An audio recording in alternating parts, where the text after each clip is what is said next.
"Guess what, babe? How about an open marriage?" I blurted out one evening, half joking, half curious. The look on Mark's face was priceless, a mix of shock, confusion, and, was that curiosity? After 8 years of marriage, things had become, well, let's just say, predictably boring. So, when I suggested the idea of an open marriage, I honestly thought Mark would cling to me, insisting we didn't need anyone else. But to my surprise, after a long, thoughtful pause, he agreed. His hesitation was clear, his voice uncertain, yet he said yes. I plunged into this new arrangement with a mix of thrill and nervousness. My first few dates were exhilarating. I felt like a teenager again, sneaking out for rendezvous, experiencing that rush of new connections. But it wasn't just about the thrill. It was about feeling desired, something that had faded in our routine life. Mark, on the other hand, was more cautious. He didn't dive into the dating pool right away. Instead, he spent nights on his laptop, probably researching the do's and don'ts of open marriages. It was kind of cute, in a way. Then, he met her. Sophie, a colleague from his office. They started with coffee dates, then dinners. I noticed the changes subtly at first. The way his eyes seemed to have a new spark, how he'd hum to himself while making coffee in the morning. It was like watching him wake up from a long slumber. I won't lie, it stung. Here I was, thinking this open marriage thing would make him realize how much he needed me, but instead, he was blooming, finding a piece of himself that even I hadn't seen. The more I saw him revitalized, the more I felt a twinge of something. Jealousy? Fear? I couldn't put my finger on it. My own escapades suddenly seemed less thrilling. I was out there searching for something I couldn't define, while he seemed to have found it. One night, as we sat on our deck, sipping wine under the stars, Mark brought up Sophie. "She's incredible, you know," he said, a dreamy look in his eyes. That hit me harder than I expected. It wasn't just casual dating for him, he was falling for her. I tried to shake off the feeling, telling myself this was what I wanted, right? A chance for us to explore, to be free. But the image of Mark with someone else, not just physically, but emotionally connected, was unsettling. The turning point came one evening when Mark casually mentioned he'd be spending the weekend with Sophie. Just like that, it was no longer just dates, it was weekends, shared moments, memories being created without me. I started to question everything. Why did I suggest this? What was I trying to prove? And most importantly, what did I really want? The realization hit me one quiet evening alone at home. I missed him. Not the old Mark, but this new, alive version of him. The irony wasn't lost on me. I had pushed him into someone else's arms, hoping it would bring him closer to me. It was time for a heart-to-heart. A real one. I needed to tell him how I felt, that this experiment had taught me more about us, about me, than I'd anticipated. But I was scared. Scared of his response. Scared that I might have gambled away our marriage for a shot in the dark. "You're really going through with this?" I asked Mark, my voice tinged with a mixture of disbelief and, weirdly enough, jealousy. It was one thing to suggest an open marriage in a moment of wild curiosity, quite another to see your husband getting ready for his first date with another woman. "Yeah, I am," he replied, his tone surprisingly calm. "Are you okay with this?" Was I? I had started this game, but now, watching him dress up for someone else, a knot formed in my stomach. "Yeah, go ahead, have fun," I said, trying to sound casual. After he left, the house felt eerily silent. I was alone with my thoughts, which were a whirlwind. Why did I feel this pang of jealousy? It was my idea, after all. To distract myself, I went through my own plans for the evening, a date with a guy I'd met online. Fun and exciting, right? The next day, Mark and I sat down for a chat. It was time to lay down some ground rules for our new, unconventional arrangement. "We need to be honest with each other. Always," Mark said earnestly. "I agree. And our relationship comes first, okay?" I added, needing that reassurance. "Absolutely," he nodded. But as days turned into weeks, my adventures in the dating world felt less and less fulfilling. Sure, there was excitement, the thrill of new connections, but none of it felt real. Not like what I had with Mark. Meanwhile, Mark seemed to be getting more engrossed in his new social life. He was always careful to follow our rules, always honest about his whereabouts, but something shifted. There was a new lightness in him, a spring in his step that I hadn't seen in years. I began to doubt my decision. Was this open marriage a mistake? I had envisioned it as a way to reignite our passion, to make us appreciate each other more. But now, I wasn't so sure. The more I saw Mark embracing this lifestyle, the more I felt like an outsider in my own marriage. One evening, as I canceled yet another date to stay in, I realized I was losing more than I was gaining. The excitement of new encounters paled in comparison to the depth of what I had with Mark. But had I pushed him too far away? Was there a way back from this? I needed to talk to him, to express my fears and doubts. But the thought of that conversation terrified me. What if he was happier this way? What if my revelation ended up pushing him further away? I lay awake that night, waiting for him to come home. My mind was a tangle of fears, hopes, and regrets. This open marriage, meant to bring us closer, was drifting us apart, and I wasn't sure how to bridge the gap. As I heard the front door open and close softly, my heart raced. It was now or never. I had to find out if the man I loved was still as invested in us as I was, or if our journey together had reached its final chapter. So, there's someone new, Mark dropped casually over breakfast, his eyes avoiding mine.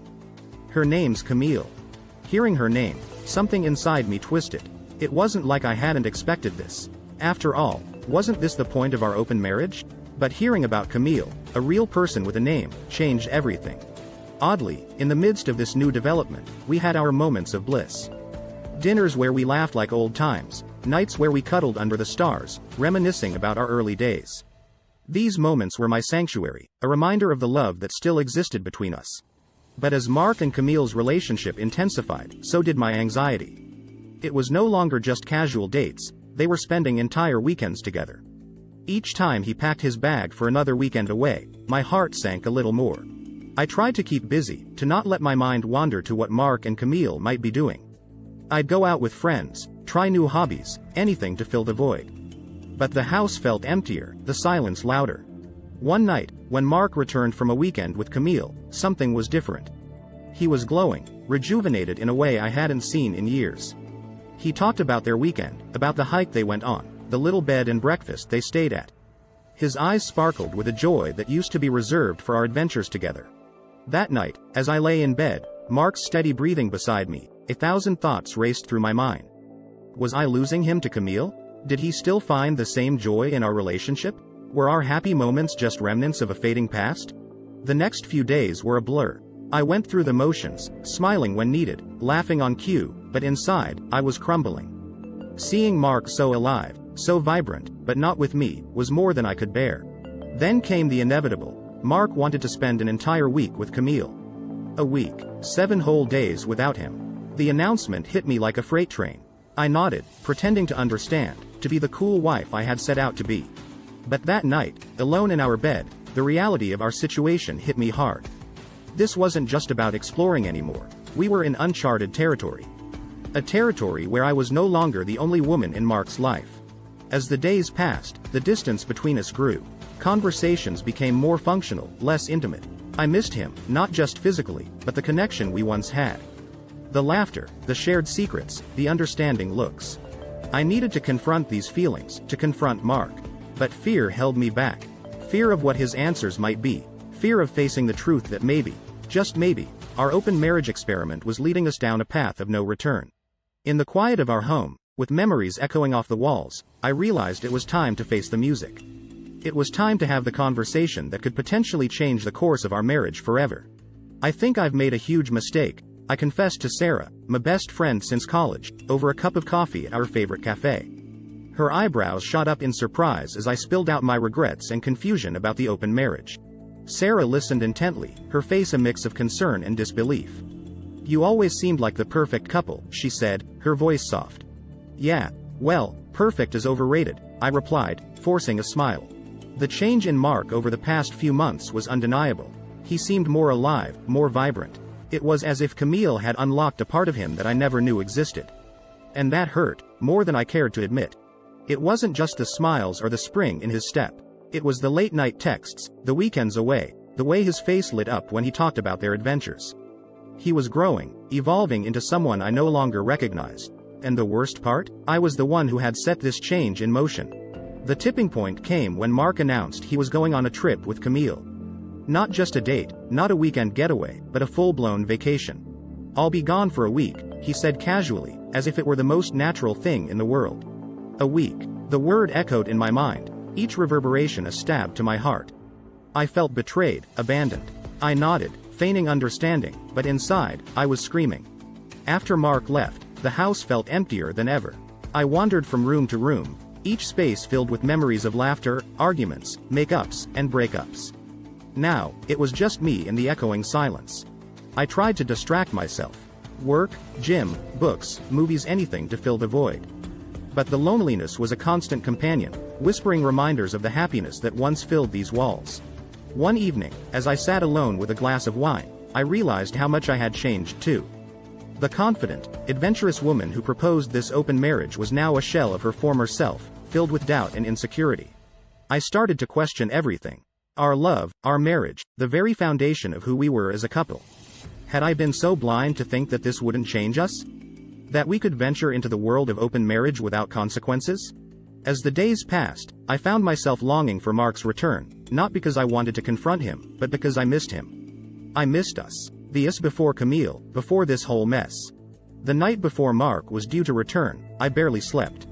My mind was a whirlwind of emotions: anger, sadness, fear, and underneath it all, a glimmer of hope. Hope that maybe, just maybe, we could find our way back to each other. When Mark finally walked through the door, his face sun-kissed and eyes bright, my heart skipped a beat. But it wasn't the happy reunion I had imagined. There was a distance between us, a chasm widened by secrets and unspoken truths. As we sat across from each other at dinner, making small talk, I realized that the next conversation we had would be the most important of our marriage. It was time to lay it all out on the table: my feelings, my fears, my longing for the past, and my uncertainty about the future. If you've enjoyed what you've seen and want to stay updated with more, don't forget to hit that like button and subscribe. Your support means the world to us and helps us to keep bringing you more of the content you love. Plus, subscribing ensures you won't miss out on any of our future updates. It's a win-win. I remember thinking, this is it, the night I win Mark back. Dressed in his favorite red dress, I set the table with candles, his favorite meal simmering in the kitchen. It was like a scene from one of those cheesy romantic movies, but I was desperate. The evening started off well enough. Mark seemed surprised, pleasantly so. But as the night wore on, the familiar distance crept back in. He was there, but not really. His smiles didn't reach his eyes, his laughter forced. It was like trying to grasp onto a shadow. Frustrated, I blurted out, "You seem miles away, Mark. Is everything okay?" He hesitated, then the dam broke. "I'm in love with Camille," he said, his voice barely above a whisper. The words hit me like a physical blow. I had braced myself for a lot of things, but hearing him confess his love for another woman wasn't one of them. Anger, sadness, betrayal, a cocktail of emotions churned inside me. "How could you?" I managed to say, my voice trembling. "I didn't plan this, it just happened," he replied, looking genuinely tormented. The rest of the evening passed in a blur. I remember fragments: his apologies, my tears, the cold silence that enveloped the house. After Mark went to bed, I sat alone in the living room, the candles now just melted wax. The room, once filled with hopes of rekindling our love, now felt like the stage of a tragic play. I was angry, yes. But beneath that anger was a profound sadness. It was the kind of sadness that seeps into your bones, heavy and unrelenting. I had lost him, not to a whim or a fling, but to love. And against love, what chance did I stand? The next few days were a haze. Mark tried to talk, to explain, but what was there to say? The man I loved, the man I had married, was in love with someone else. Every word, every explanation, felt like salt in an already gaping wound. I oscillated between rage and despair. I wanted to scream, to throw things, to erase every trace of Camille from our lives. But then, in the quiet moments, the reality would sink in, leaving me hollow. Our home, once a sanctuary of love and laughter, felt like a tomb of memories. I'd catch glimpses of our life together: photos, mementos, little notes we'd left for each other, and it was like looking at relics of a bygone era. In those moments of solitude, I realized how much of myself I had lost in this open marriage gamble. I had opened Pandora's box, hoping to find excitement and renewal, only to unleash chaos and heartbreak. As I sat there, amidst the wreckage of my marriage, I knew I had to make a choice. I could drown in my sorrow, let it consume me, or I could start picking up the pieces. Pieces of me, pieces of my life. Mark's revelation was a wake-up call, a painful but necessary jolt. It was time to face the truth, no matter how harsh. It was time to decide what came next, not just for us, but for me. "Can we talk?" I asked Mark one evening, my voice barely above a whisper. The air felt heavy, charged with unspoken words and buried emotions. This was it, the difficult conversation we'd been avoiding since his revelation about Camille. We sat at opposite ends of the couch, a physical manifestation of the chasm that had grown between us. "What's happening to us?" I started, my voice shaky. Mark looked at me, his eyes a mix of sadness and resignation. "I don't know, but I think we need to be honest about where we stand." The conversation that followed was like walking through a minefield. Every word, every sentence was laden with the weight of our 8 years together. I listened as Mark spoke of his feelings for Camille, how they had grown beyond a casual affair. He talked about their connection, their plans, their dreams that no longer included me. It was then that it hit me I had lost him. Not today, not yesterday, but the moment I suggested this open marriage. The man I loved, the man I had shared my life with, had drifted away, carried by the tides of a decision I had made. The realization was a gut punch. I felt a mixture of sadness, regret, and a deep sense of loss. I had opened the door to this path, naively believing it would lead us to new heights of happiness. Instead, it led to the disintegration of the most precious thing in my life. As the night wore on, our conversation became more raw, more real. We talked about our marriage, our highs and lows, the love that had once bound us so tightly. But amid the memories and the tears, there was an unspoken understanding we had reached the end of our journey together. Then came the words I had been dreading but expecting. "I want a divorce," Mark said quietly. "I want to be with Camille." Hearing it out loud was surreal. Divorce. The end of our story. I felt a strange sense of detachment, as if this was happening to someone else. But the pain in my chest, the lump in my throat, they were all too real. We sat there in silence, the magnitude of his words hanging in the air. Part of me wanted to fight, to scream, to plead. But what was left to say? What was left to fight for? The rest of the night passed in a blur. We talked about practical things, the house, our belongings, how to untangle our intertwined lives. But beneath the logistics, there was a profound sense of mourning. Mourning for the life we had built, for the future we had planned, for the love that had once felt unbreakable. As I lay in bed that night, the reality of the situation slowly sinking in, I realized this was not just the end of our marriage. It was the beginning of something new, something unknown. A journey of rediscovery, of healing, of finding myself again. "I can't believe this is happening," I murmured to myself, staring blankly at the divorce papers on the kitchen table. It felt like a bad dream, one where you try to run but can't move. Mark and I, once inseparable, were now on a fast track to becoming strangers. The initial shock of Mark's decision to divorce and be with Camille left me in a state of denial. This can't be real, I thought. We were supposed to grow old together. But as the days passed, the reality of the situation sunk in, each legal document, each lawyer's call, a harsh reminder of our unraveling marriage. The divorce process was like navigating a stormy sea. I oscillated between anger, grief, and disbelief. Some days, I'd wake up feeling determined to get through it, while on others, I felt like I was drowning in my emotions. Thankfully, I wasn't alone in this journey. My friends became my anchor. Sarah, with her no-nonsense advice, and Lisa, who just listened as I poured my heart out. They were there through the tearful nights and the endless legal discussions, reminding me that I was stronger than I felt. Then, one afternoon, as I was sifting through old photos, I got a call from Sarah. "Have you heard? Mark and Camille are getting married," she said, her voice a mix of sympathy and indignation. That news hit me like a wave crashing down. Married. He was moving on, not just with his life but starting a new chapter, a chapter that once was ours.